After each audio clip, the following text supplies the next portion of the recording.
ابھی آپ کو براہ راست لے چلتے ہیں، مریم اورنگزیب میڈیا سے گفتگو کر رہی ہیں۔ نہ کوئی بزنس پلان میں کامیابی ہوئی، بلکہ اس 15 ماہ میں موجودہ حکومت نے نہ صرف یہ سستی شہرت کے نعرے لگائے، بلکہ ایگزسٹنگ اداروں کو کس طرح افیکٹو کیا جاتا ہے، ان کی فائنینشیل ہیلتھ کس طرح بہتر کی جاتی ہے، ان کو انفارمیشن کے ذریعے جدید ٹیکنالوجی کے ساتھ استوار کر کے ان کو ایک پوری جو دنیا میں نیشنل براڈ کاسٹرز ہوتے ہیں اس سے ایٹ پار لانے کی ایک کاوش آج مکمل ہوئی ہے۔ اسی طرح یہ جو آج پروجیکٹ ہے جس کے اوپر میں آپ سے بات کرنا چاہوں گی، یہ بہت ہی امپورٹنٹ ہے ان تمام میڈیا چینلز کے لیے جو میری آواز سن رہے ہیں، پاکستان کی عوام کے لیے، کہ منسٹری آف انفارمیشن نے پچھلے سال پی ایس ٹی پی کا ایک پروجیکٹ تھا جو 2022-23 کے سال میں شروع ہوا، اور اس میں پورا media, electronic media, print media اور ڈیجیٹل میڈیا کی مانیٹرنگ سسٹم جو ہے اس کا شروع کیا تھا، اور آج جب میں آپ سے مخاطب ہوں تو اس کا فیز 1 جو ہے وہ مکمل ہو چکا ہے۔ ابھی میں مانیٹرنگ سسٹم کی جو پہلی وال لگی ہے اس کا انوگریشن کر کے آئی ہوں، جس کی کیپیسٹی بلڈنگ اینڈ ٹریننگ کا جو کمپوننٹ ہے انسیپشن کا وہ مکمل ہو چکا ہے، اور ٹریننگ کی جو ڈفرینٹ سٹیجز ہیں وہ اس وقت اپنے پروسیس میں ہے۔ یہ سینٹرل مانیٹرنگ یونٹ ہے، اس کو ایکٹس جو digital internationally monitoring system use کیا جاتا ہے، وہ یہاں سافٹ ویئر لگایا گیا ہے۔ اس سافٹ ویئر کے ذریعے یہ سسٹم 90 لوکل اور 35 انٹرنیشنل الیکٹرانک میڈیا چینلز اور 15 daily newspapers, 500+ Twitter handles, 500+ Facebook, 200+ YouTube channels اور 200+ انسٹا اکاؤنٹس، اور جو ڈیجیٹل پلیٹ فارمز ہیں ان کو منیمم کیپیسٹی جو اس کی وہ ہے، میکسیمم اس سے مزید بڑھائی جا سکتی ہے جو اس پروجیکٹ کا حصہ ہے۔ اور یہ ایکٹس ڈیجیٹل کانٹینٹ لاگر کے ذریعے مشین لرننگ، یہ واحد جو میڈیا کے یہاں کیمراز موجود ہیں، میڈیا چینلز میری بات سن رہے ہیں، یہ پہلا ایسا مانیٹرنگ سسٹم ہے جو آرٹیفیشل انٹیلیجنس کے اوپر مشین لرننگ اور اسپیچ ریکگنیشن کے ساتھ انسٹال کیا گیا ہے۔ یہ آپ لوگ بھی اس سے استفادہ حاصل کر سکتے ہیں۔ میں نے سیکٹری انفارمیشن کو یہ پہلے بات کہی ہے کہ اگر میڈیا چینلز اس سافٹ ویئر کو استعمال کرنا چاہتے ہیں تو ہم اس کی ایک پارٹنرشپ کر کے ان کے تمام فارمیلٹیز کو دیکھتے ہوئے ہم اس کے ساتھ پارٹنرشپس کر سکتے ہیں، تاکہ پورا پاکستان جو ہے، اگر کوئی اسٹوڈنٹس اپنے ریسرچ پروجیکٹس کے لیے اس کو استعمال کرنا چاہتے ہیں ان کو بھی ایکسیس دی جائے۔ فرزین نے اس کے اوپر بہت محنت کی ہے، جو اس وقت ڈیم کو ہیڈ کرتی ہیں، پی ایس ٹی پی کے پروجیکٹس سٹارٹ ہونے سے یہ اس کا حصہ رہی ہیں، میں ان کو بھی مبارکباد دیتی ہوں، سیکرٹری انفارمیشن کو مبارکباد دیتی ہوں، ڈیم کے تمام لوگ جو اس پروجیکٹس کے ساتھ جڑے ہیں، وہ تمام کنسلٹنٹس جنہوں نے رہنمائی اور معاونت کی، ان کا شکریہ ادا کرتی ہوں۔ اور یہ اپنی نوعیت کا واحد ڈیجیٹل مانیٹرنگ سسٹم اس وقت پاکستان میں منسٹری آف انفارمیشن میں الحمدللہ انپریسیڈنٹڈ ہے اور ہسٹورک ہے۔ اس کو انسٹال کیا گیا ہے، جو کہ machine learning, real time information, artificial intelligence اور recognition, video a d detection and data research کے اوپر بیسڈ ہے، اور اس کے اندر تمام real time information, keyword search کے ساتھ یہ سسٹم کسٹمائز ٹیکسٹ اور اسپیچ ریکگنیشن کے ساتھ اس کو انسٹال کیا گیا ہے۔ اس کی جو سافٹ ویئر ہے وہ اسپیچ اور ٹیکسٹ کو بھی ریکگنائز کرتی ہے، جو کہ آپ لوگوں کے لیے یہاں ڈیمپ کے اندر مانیٹرنگ سسٹم، ایڈورٹیزمنٹس جو گورنمنٹ دیتی ہے اس کا بھی کمپلیٹ مانیٹرنگ سسٹم اس کے اندر انکلوڈ ہے، اور یہ سینٹرل مانیٹرنگ سسٹم ہوگا۔ اور اس میں جو سب سے امپورٹنٹ بات ہے کہ پاکستان کی جو باہر بیانیہ ہے فورن میڈیا کے اندر، کس طرح اس کو آلٹر کیا جاتا ہے، کس طرح اس کو مسکنسٹرو کیا جاتا ہے، یہ مانیٹرنگ سسٹم جو ہے وہ 35 سے زائد انٹرنیشنل میڈیا چینلز اور جو سوشل میڈیا سپیس ہے اس کو مانیٹرنگ کرنے کی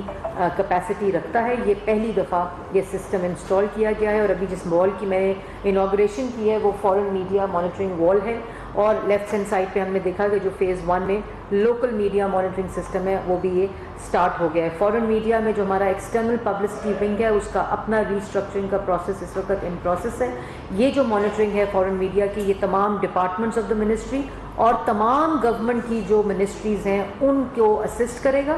یہ تمام منسٹریز کی مانیٹرنگ، تمام نیوز کی مانیٹرنگ گورنمنٹ آف پاکستان سے ریلیٹڈ، یہ اس کو ریلے کرے گا، اس کو ٹرانسمٹ کرے گا اور اس کی مانیٹرنگ کرے گا۔ یہ جو سسٹم لگایا یہ سینٹرل گورنمنٹ کا monitoring system, digital electronic media unit government of Pakistan ministry of information کے اندر انسٹال کیا گیا۔ مجھے ذاتی طور پر بڑی خوشی ہے کیونکہ جب میں لاسٹ ٹائم منسٹر بنی تھی اللہ تعالیٰ کے فضل و کرم سے، اور اس میں نے یہ ایک ویژن دیا تھا، بے تحاشا اس کی میٹنگز اٹینڈ بھی کی اور اس کو چیئر بھی کیا اس ویژن کو. اور اب جو پرائم منسٹر شہباز شریف صاحب کا جو ٹرانسفارمیشن کا ایک وہ ہے، ان کو میں نے جب ایکسپلین کیا، انہوں نے فوری طور پر اس کو اپروو کیا، اور اب آپ نے آج دیکھا کہ یہ پورا مانیٹرنگ سسٹم اس میں انسٹال ہے. اس سے جتنے لوگ زیادہ سے زیادہ فائدہ اٹھائیں گے اس سے پاکستان کو فائدہ پہنچے گا. آپ لوگوں کی ٹریننگ کیپیسٹی بلڈنگ کا فیز وائز یہاں انتظام کر دیا گیا ہے، جو تمام ڈپارٹمنٹس ہیں ان کے لیے بھی، گورنمنٹ کے ڈپارٹمنٹس کے لیے بھی، اور اس میں ہم جو ٹریننگ ہے وہ منسٹری آف انفارمیشن کی انفارمیشن سروسز اکیڈمی کے ذریعے اس کو امپلیمنٹ کریں گے. یہ جو آخر میں یہ میں ضرور کہوں گی کہ اس کا جو ویب کانٹینٹ ہے اور جو ڈیجیٹل پرنٹ کا کانٹینٹ ہے، ڈیجیٹل اخباروں کا کانٹینٹ ہے، پرنٹ کا اور فورن میڈیا کا، الیکٹرانک میڈیا کا، ڈیجیٹل اسپیس کا، یہ انپریسیڈنٹڈ ہے. اس سے پہلے اس طرح کا مانیٹرنگ سسٹم پاکستان میں موجود نہیں تھا، جو کہ AI آرٹیفیشل انٹیلیجنس سسٹم کے اوپر بیسڈ ہے، اور اسپیچ ریکگنیشن اس کے اندر موجود ہے، ٹیکسٹ ریکگنیشن اس کے اندر موجود ہے. تو میں ایک دفعہ پھر آپ سب کو مبارکباد دیتی ہوں کہ ہم نے اللہ تعالیٰ کے فضل و کرم سے کام کیا ہے 15 مہینوں میں. اکانومی ہو، معیشت ہو، IMF کا پروگرام ہو، انفراسٹرکچر کے پروجیکٹس ہوں، انرجی کے پروجیکٹس ہوں جس میں 5000 میگا واٹ ان 15 ماہ میں سسٹم کے اندر جنریٹ کر کے ڈال دی گئی ہے. چاہے وہ انفراسٹرکچر کا پروجیکٹ ہو، جو کہ چاہے وہ ہاسپٹلس ہوں، چاہے وہ اولمپک پارکس ہوں، سپورٹس کے پروجیکٹس ہوں، پرائم منسٹر یوتھ پروگرام ہو، اور معیشت کو استحکام دینے کا منصوبہ ہو. ان تمام کے اوپر جو ویژن تھا ان کو 15 ماہ میں اس اکانومی کو ریسکیو کر کے، جو فلڈز کے وکٹمز تھے ان کو ریسکیو کر کے، اکانومی کو ریکور کر کے، خارجی تعلقات کو ریکور کر کے، ان کو ریسکیو کر کے، اللہ تعالیٰ کے فضل و کرم سے ایک ری بلڈنگ کی سٹیج جو ہے وہ اس پہ پاکستان کو چھوڑ کر جا رہے ہیں. ابھی یہاں صحافی حضرات بیٹھے ہیں جو مجھ سے سوال کریں گے آج کے پیٹرول پرائس کے انکریز کے اوپر. اس کا جواب میں پہلے دینا چاہتی ہوں کیونکہ یہ گورنمنٹ کو پتہ ہے کہ اس طرح کے فیصلے عوام کے لیے مشکل فیصلے ہوتے ہیں. ہم نے 15 ماہ میں اپنی جو لوگ کہتے تھے کہ جو سیاست ہے آپ کو وہ دیکھنی چاہیے تھی، اپنی پولیٹیکل پارٹی کی سیاست کو دیکھنا چاہیے تھا اور آپ کو یہ نہیں لینی چاہیے تھی. لیکن اس وقت ہمارے لیے فیصلہ 2 راستے تھے، وزیر اعظم شہباز شریف صاحب کے پاس، پاکستان مسلم لیگ نون کے پاس، اور اس وقت جو جماعتیں کولیشن پارٹنرز ہیں جو اس وقت کیبنٹ میں بیٹھی ہیں اور گورنمنٹ کا حصہ ہے، کہ کیا ہم ملک کو بچائیں، ریاست کو بچائیں کہ اپنی سیاست کو بچائیں. تو فیصلہ ریاست اور ملک کو بچانے، ملک کی معیشت کو بچانے کا لیا گیا. اور اللہ تعالیٰ کے فضل و کرم سے آج 15 ماہ کے بعد میں سر اونچا کر کے یہ بات کر سکتی ہوں. نہ مجھے بالٹی پہننے کی ضرورت ہے، نہ مجھے ڈبہ پہننے کی ضرورت ہے، اور نہ مجھے کنستر پہننے کی ضرورت ہے. میں سر اونچا کر کے یہ کہہ سکتی ہوں کہ جو فیصلہ کیا ہے وہ ملک کی معیشت کی استحکام کے لیے کیا ہے، جو فیصلہ کیا ہے معیشت کو درست سمت پہ ڈالنے کے لیے کیا ہے، جو فیصلہ کیا ہے وہ ملک کو ڈیفالٹ ہونے سے بچانے کے لیے کیا ہے. جب ہم آئے تھے ملک دیوالیے کے نہج پر تھا. IMF پروگرام جو ان نالائقوں، نااہلوں، چوروں نے، کرپٹ ٹولے نے اپنی سیاست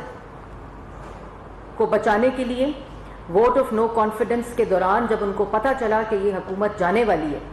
تو اس وقت انہوں نے جاتے جاتے اپنا کیا ہوا پہلے معیشت کو تباہ کیا، اس کو دیوالیے کی نہج پر پہنچایا. پھر IMF کا وہ پروگرام جس کو نواز شریف صاحب مکمل کر کے 2016 میں خیر بات کہہ چکے تھے، اس پروگرام کو دوبارہ سے معیشت کو تباہ کر کے انہوں نے اس پروگرام میں یہ گئے، اپنے ہی کیے ہوئے پروگرام کو وائلیٹ کیا، سسپینڈ کیا. جاتی ہوئی اقتدار کو دیکھ کر پیٹرول کے اوپر جو سبسڈی دی اور پرائسز کو ریورس کیا، جو کہ اپنے IMF پروگرام کی وائلیشن تھی، جس کی وجہ سے IMF پروگرام سسپینڈ ہوا، وہ ختم ہوا، جس کو آتے ہی وزیر اعظم شہباز شریف صاحب نے ری نیگوشیٹ کیا، اپنی ٹیمز بھیجیں، ان کی ٹیمز یہاں آئیں اور پروگرام کی جو بحالی تھی اس کے اوپر بات شروع ہوئی. اس وقت ہم نے یہ فیصلہ کیا تھا کہ ہم کوئی ایسا فیصلہ نہیں کریں گے جو ہماری سیاست کے لیے تو بہتر ہو، سستی شہرت اس سے حاصل کی جا سکے جیسے کہ پچھلے دور میں ہوئی، سابقہ حکومت نے کی. لیکن ہم معیشت کے اندر وہ بارودی سرنگیں،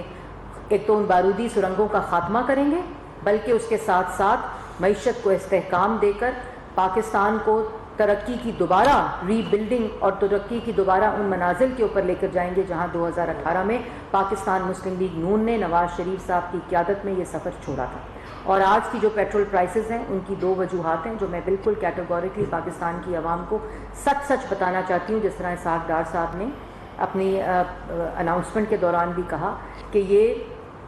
ایک تو انٹرنیشنل پرائسز ہیں جس کی وجہ سے یہ پرائس بڑھائی گئی, لیکن جو ایک پیٹرول لیوی کا انسٹرومنٹ ہوتا ہے, ہم آئی ایم ایف پروگرام دوبارہ سے جب بحال ہوا ہے اور ایک ہم ارینجمنٹ میں ہیں اسٹینڈ بائی اگریمنٹ کی جو 9 ماہ کا ہے, اس کے اندر ہم اس انسٹرومنٹ کو استعمال نہیں کر سکتے جس کو استعمال کیا. اور یہ فرق ہے ہمارے لیے بھی پتہ ہے ہمیں کہ ہماری حکومت اگلے 1 ہفتے میں ختم ہو جائے گی اور ہم آئینی طور پر یہ ذمہ داری کیئر ٹیکر سیٹ اپ کو دیں گے, تو ہم جاتے ہوئے یہ فیصلہ بہت آسانی سے کر سکتے تھے کہ ہم پیٹرول کی پرائسز کو اس طرح نہ بڑھاتے جیسے آئی ایم ایف کے پروگرام کے اندر لکھا ہے, اور یا انٹرنیشنل پرائسز بڑھی ہیں اور اپنی سیاست چمکاتے. لیکن ہم نے ذمہ دار فیصلہ کیا ہے. یہ پاکستان کی عوام کو پتہ ہونا چاہیے کہ رات تک, یہ رات کو اناؤنسمنٹ اس لیے نہیں ہوئی کہ وزیر اعظم شہباز شریف صاحب رات تک اس کو کم سے کم بڑھانے کی جو پاسبلٹی تھی اور جو اس میں فائنانس منسٹر کے ساتھ کام کرتے رہے, اور یہ وہ پرائسز ہیں جو ہم اتنی بڑھانا مجبوری تھا آئی ایم ایف کے پروگرام پہ اور انٹرنیشنل پرائسز کے انکریز ہونے پہ. لیکن آپ نے دیکھا کہ جس وقت آئی ایم ایف کا پروگرام اسٹینڈ بائی اگریمنٹ آیا ہے تو ایک فیل گڈ فیکٹر ہے اسٹاک ایکسچینج کے اندر بھی, جو بزنسز ہیں, جو چیمبرز ہیں, جو انڈسٹری ہے. اور یہ پہلی علامت ہوتی ہے جب بھی کوئی ایسا مثبت قدم رکھا جاتا ہے تو ان آرگنائزیشنز کی طرف سے, ان فائنینشیل انسٹرومنٹس کی طرف سے جو آتا ہے انڈیکیشن, وہ سیٹ کرتا ہے ٹون فائنینشیل انڈیکیٹرز کی. اور انشاءاللہ یہ وعدہ بھی کیا ہے کہ ہم لوگ جہاں 2018 میں 3.4% ملک کی تاریخ کی کم ترین مہنگائی کی شرح تھی, 6.1% ملک کی بلند ترین ترقی کی شرح تھی, سی پیک کا پروجیکٹ تھا, دہشت گردی ختم کر کے, لوڈ شیڈنگ ختم کر کے 14,000 میگا واٹ بجلی ڈال کر نواز شریف صاحب کی قیادت میں اپنی ذمہ داری سونپی تھی. اور ووٹ کو روکنے کے لیے, پاپولر ووٹ کو روکنے کے لیے ان کو نواز شریف صاحب کو جیل میں ڈال کر RTS بٹھانا پڑا.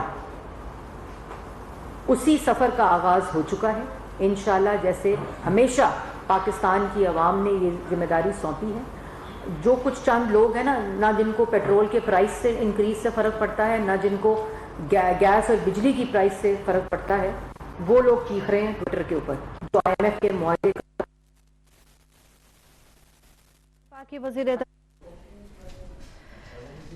آئی ایم ایف معاہدے کی بحالی اور انفراسٹرکچر کے منصوبے سامنے آ رہے ہیں. باقی وزیر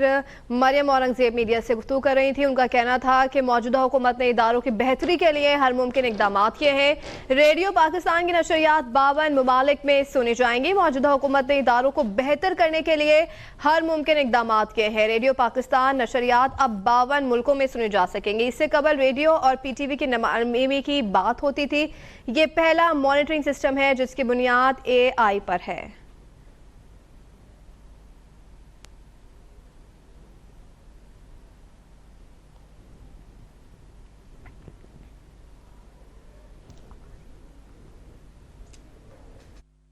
وہ راستہ ہے,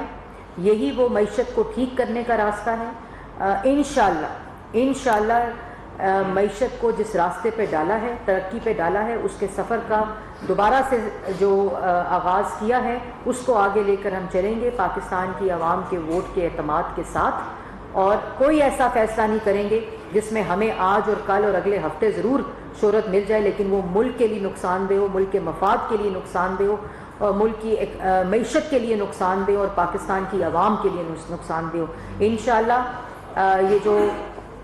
معیشت کو راستے پہ ڈالنے کے لیے SIFC کا پروگرام ہے, 5 سیکٹرز آئیڈینٹیفائی کر کے, یہی وہ طریقہ ہے کہ ملک کی معیشت کو استحکام ملے, عوام کو روزگار ملے گا, غربت ختم ہوگی, اور یہ تمام سیکٹرز جب انویسٹمنٹ کے ذریعے ان کو استحکام ملے گا تو پاکستان کی عوام کو استحکام ملے گا. جو سفر جس طرح شروع کیا تھا 13 سے 18 ختم کیا تھا, اسی کا آغاز ہو چکا ہے. اور عوام جو ہے وہ